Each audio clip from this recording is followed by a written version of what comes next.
I'm Matt Bouchard with REIT.com here in Atlanta for REITWorld 2014, NAREIT's annual convention for all things REIT. Joining me today is David Blackman, the President and Chief Operating Officer of Government Properties Income Trust. David, thanks so much for joining us. You're welcome. Good to see you, Matt.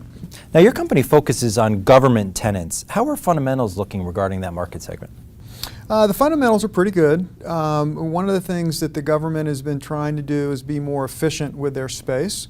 And so we've been spending a lot of time with our tenants trying to make sure that they're fully utilizing the space, that that we can meet their needs as their leases come up for expiration. We've also seen very aggressive pricing in the market. So we've seen assets trade at historically low cap rates because of the amount of capital that's available in the market, which really has kind of bolstered the value of the assets that we own within our company.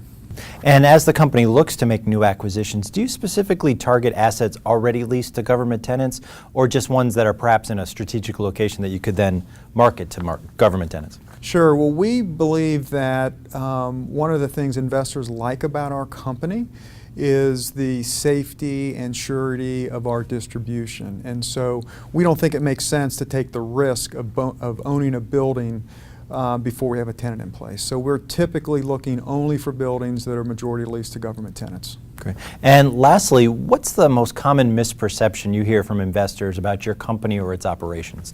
Sure. Well, one of the things I mentioned earlier was that the government's really looking to be more efficient with their space utilization. And so I think a lot of people perceive that the government is either substantially downsizing or looking to move out of our buildings at expiration.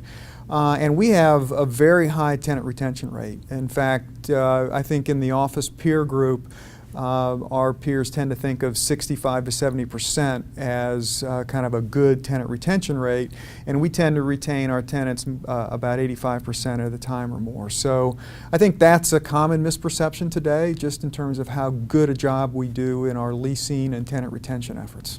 David, thank you so much for joining us. You're welcome. For more on this and other REIT news and analysis, be sure to visit REIT.com.